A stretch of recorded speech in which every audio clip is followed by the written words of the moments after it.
Okay, I was dreading this question. I don't know how to start this. I remember मैं जब मेरे ख्याल से 12 साल की थी तब बाबा और मम्मा ने मुझे बिठाया था. मैं स्कूल से वापस आई थी या पता नहीं ट्यूशन से वापस आई थी, पता नहीं कहाँ से. और मम्मा पापा ने मुझे बिठाया था और बड़े like I remember that time because I almost fail like I was an adult, क्योंकि मेरे से जिस तरह से बात करी थी इन दोनों ने कि अबू ऐसा ऐसा है, we are struggling a little bit this month, so we will have to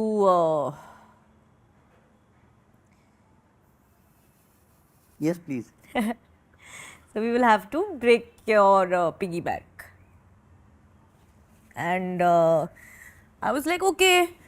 And he's like, it's fine, we'll get you a new one. And then I don't remember, actually it's very emotional for me now, but I don't remember that incident as a sad one. I actually remember that as a very regular incident. But now that I'm an adult, I'm possibly, मैं अब उस उम्र की हूँ जिस उम्र के आप थे जब आपने मुझसे ये पूछा था. तो मुझे आपसे पूछना है कि was that tough? Yes. Basically हुआ कैसे था, आई वॉज इन कैडबरी. तो कैडबरी को मैंने 99 में रिज़ाइन किया था एज ए VRS. Yeah. उस वक्त मैं एक मल्टी लेवल मार्केटिंग कंपनी में काम कर रहा था, मार्केटिंग कंपनी बोल सकते. तो उस कंपनी में वो एक नया ट्रेंड इंडिया में आया था. तो उस कंपनी में I put lots of money near about उस वक्त 99-2000 की बात है, near about 11 lakh rupees. Which was all your savings? या all my savings and all this thing. और वो कंपनी डूब गई. उसके बाद तो ये कंपनी से नाव ना घेतलं. उसके बाद आई वॉज ब्लैंक. समझ में नहीं आ रहा था क्या करूँ, बिकॉज मैं, माई वाइफ, प्राजक्ता और प्राजक्ता के नाना नानी, प्राजक्ता के मम्मा के नाना, मम्मा की मतलब अर्चना के नाना, हम लोग एक साथ रहते थे. और बहुत कोशिश कर रहा था. तब मैंने टैक्सी चलाई है, लोगों को ड्रॉप करना, पिकअप करना, प्राइवेट उससे पहले आई रिमेंबर बाबा रिक्शा भी चलाते थे. तो हम जब घर की क्लीनिंग कर रहे थे तो उनका रिक्शा का बिल्ला मिल गया था उनको. तो उस वक्त ऐसा हो गया था कि एक महीना कुछ काम ही नहीं चल रहा था. और दैट मंथ घर खर्चे के लिए पैसे नहीं थे, घर चलाने के जो मंथली राशन भरना होता है. तो I tried my level best relatives के पास, दोस्तों के पास, बट नहीं हेल्प मिली. तो लास्ट ऑप्शन एक ही था कि आपकी पिगी बैंक मुझे तोड़ना पड़ा था. और उस पिगी बैंक ने उस महीने का पूरा खर्चा हमारा निकाला था. एंड ये मैं पक्र से कह सकता हूँ कि हमारे परिवार को, मेरे घर को संभालने में प्राजक्ता का जो बोलते हैं ना हाथ लगना या सपोर्ट मिलना, उस वक्त से शुरू हो गया था. उस दिन से हमने बिलीव किया कि this is our team work. अगर परिवार के सारे लोग मिलके टीम वर्क करेंगे तो लाइफ की किसी भी प्रॉब्लम को इजीली सॉल्व कर सकते हैं. And that what we had done. Thank you. Prajakta, एक बात आपसे पूछनी थी कि जैसे आपने देखा कि जब आप बड़ी हो रही थी तब आपको पता था कि हमारे पास उतने पैसे नहीं थे जितने होने चाहिए थे, या एक्सपेक्टेशन जैसे होते बच्चों, या बच्चे जब यंग होते या बड़े होते जाते तो उनकी एक्सपेक्टेशन बहुत थी. तो कभी आपने एक शिकायत नहीं की हमसे कि भाई हमारे पास पैसे ज़्यादा नहीं है? आपने कुछ शिकायत नहीं की थी. दूसरी बात यह है कि आपने कभी इस चीज़ का एहसास भी नहीं करवाया कि पैसे नहीं है, या आपको कभी डर लग रहा था कि हमसे ज़्यादा पैसे की एक्सपेक्टेशन करने से? क्या था कि उस वक्त आपकी कोई डिमांड नहीं आती थी, या उस टाइप का कोई आपका बिहेवियर नहीं था? बिकॉज ऑफ हमारी परिस्थिति, हमारी कंडीशन को आप जानते थे, इसलिए आपको ऐसा लग रहा था कि I can not ask parent for more money, या आपको डर लगता था? नहीं, मुझे डर नहीं लगता था, लेकिन मुझे ये अच्छा भी बहुत लगता था कि घर में जो चल रहा है उस चीज़ से मैं वाकिफ़ रही हमेशा. आपने मुझे हमेशा, you have always spoken to me like my opinion mattered in the house. तो एक तो वो था कि अगर किसी महीने घर में पैसे कम है तो मुझे लगता था कि हमारे घर में पैसे कम है. मुझे ये नहीं लगता था कि मेरे मम्मी पापा के पास पैसे कम है. That is one. नंबर 2, चाहे जो हो, also now that I am earning and paying taxes and paying bills, I don't know how you got me through the education that you got me, both you and mama. क्योंकि जिस school में मैं जाती थी वो बहुत expensive था जब मैं उस स्कूल में थी. उसके साथ साथ मैं ट्यूशन्स जाती थी, मैं पियानो क्लासेस जाती थी, मैं डांस क्लासेस जाती थी. I don't know how you could afford all of that. मेरे से आवोकाडो के पैसे नहीं भरे जा रहे हैं एट दिस पॉइंट ऑनेस्टली. मेरा दिल उसमें जलता है कि नहीं भाई कोई बात नहीं, छोड़ो. तीसरी बात यह है कि मुझे कभी भी अगर मैंने कुछ मांगा तो मुझे कभी ना नहीं कहा गया. मुझे ये बताया जाता था कि ओके लेंगे अगले महीने, या अच्छा थोड़े दिन में ले लेंगे, और वो मुझे चीज़ मिल जाती थी. नहीं, मेरा सवाल ये था कि जिस स्कूल में आप जाती थी, जैसे आपने कहा कि जिस स्कूल में तुम जाती थी, उस स्कूल के जो बच्चे आते थे, जिस सोसाइटी से आते थे, क्या आपको कभी ऐसा नहीं लगा कि मेरे पास भी इस टाइप के कुछ, जैसे उनके कुछ गैजेट वगैरह होते थे, या उनके पास जो चीज़ें होती थी, या उनके पास कुछ, कभी आपने आके हमसे पूछा नहीं, या आपको लगा नहीं कि हम, या उसके पीछे था कि डर लगता था कि पूछे या नहीं, नहीं? मुझे डर नहीं लगता था, पर मुझे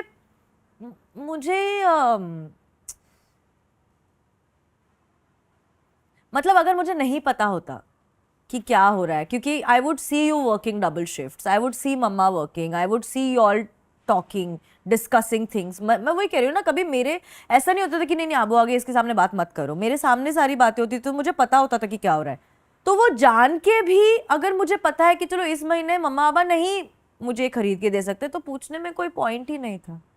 तो I don't think it came from a place of fear, it came from a place of knowledge. मुझे याद है आपका पहला जन्मदिन जो हमने मनाया था, उस वक्त शायद आपको देने के लिए, गिफ्ट के लिए मेरे पास पैसे नहीं थे, and one teddy bear, Sunny only ना मम्मा? या Sunny not teddy was a panda. Panda teddy bear ना, है ना मम्मा? पांडा. ओके. तो पैंडा.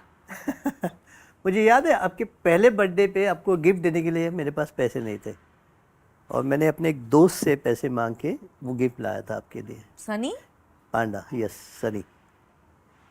और वो चीज़ बॉन्ड, और वो चीज़ आज भी आपके लिए सबसे ज़्यादा प्यारी है. मेरे पास अभी भी है.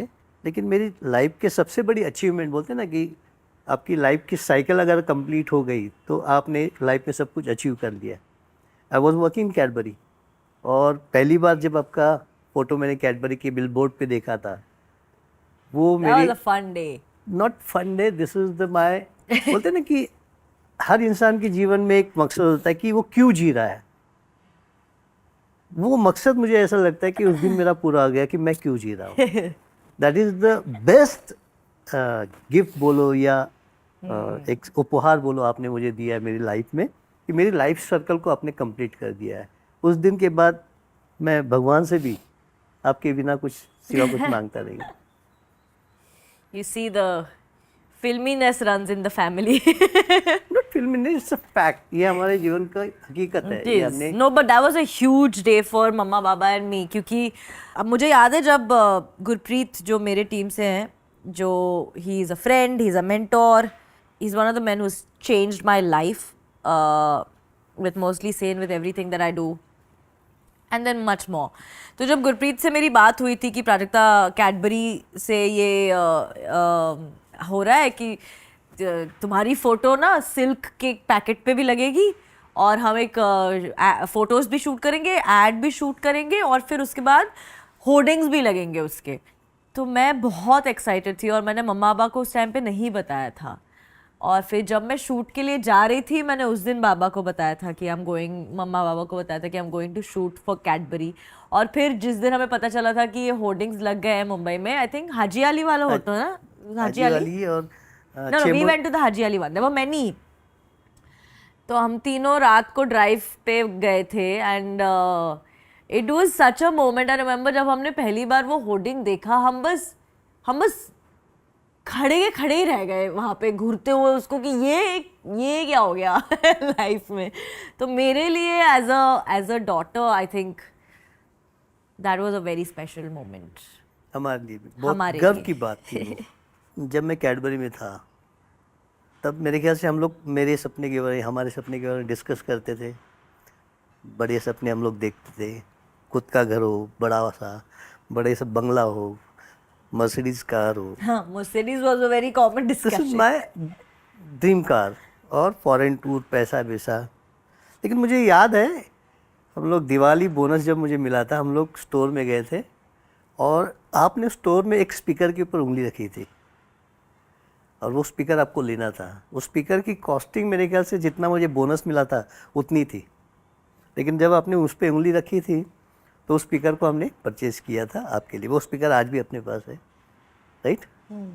उसके बाद हमने देखा कि जब आप इतनी बड़ी हो गई हो, आपने मेरे सपनों को ध्यान में रखते हुए सारी चीज़ें बनाना शुरू कर दिया है या बन गई है. Most of the my dreams completed.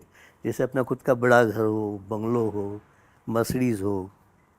ये सारी चीज़ें को कनेक्ट करते हुए मुझे ऐसा लग रहा है कि क्या मेरे सपने की वजह से आपको जल्दी बड़ा होना पड़ा, नहीं, मुझे ऐसा ज़्यादा बिल्कुल प्रेशर लेना पड़ा, ऐसा कुछ नहीं. लाइफ में? नहीं. तो हाउ यू अचीव दिस? कैसे आपने? Because I love doing what I do and you gave me the freedom to do that.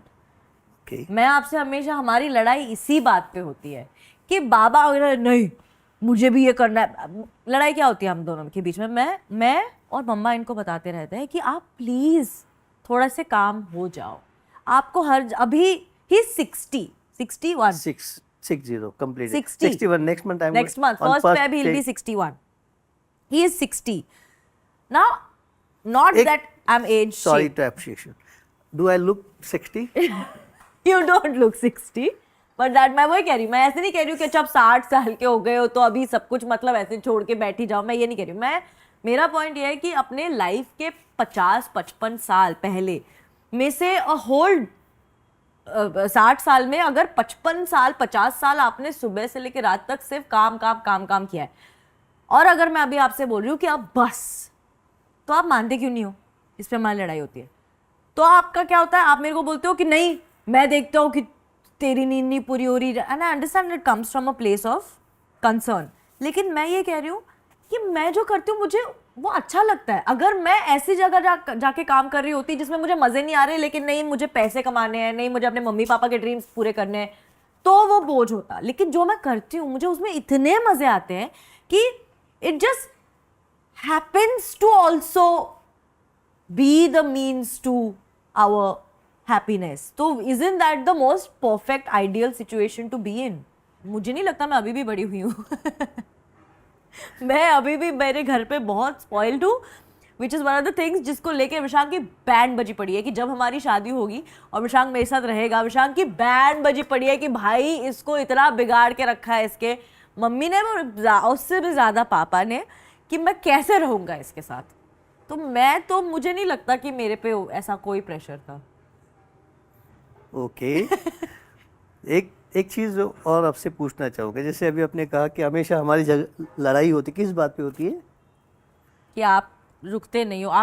इस बात पे लड़ाई होती है कि आप मेरी बात नहीं मानते हो. नहीं, इस बात पे लड़ाई होती है कि मैं ज़्यादा कुछ करता हूँ. जैसे आप जितना करते हो ना, क्योंकि मैं देखता हूँ दिन के 16-16, 18-18 घंटे आप काम करते हैं. That is your passion, right? इसलिए आप करती हो. आपको मज़ा आता है काम करने के लिए. मैं तो बाप हूँ, तो मुझे भी मेरे काम में मज़ा आता है, इसलिए मैं करते रहता हूँ. इस बात के लिए हम झगड़ते हैं ना. तो लेट्स अग्री टू डिसअग्री कि ये लड़ाई कभी खत्म नहीं होगी. That's it. ये होती रहेगी. Okay. Thanks for watching. If you enjoyed the video, don't forget to like, subscribe and share.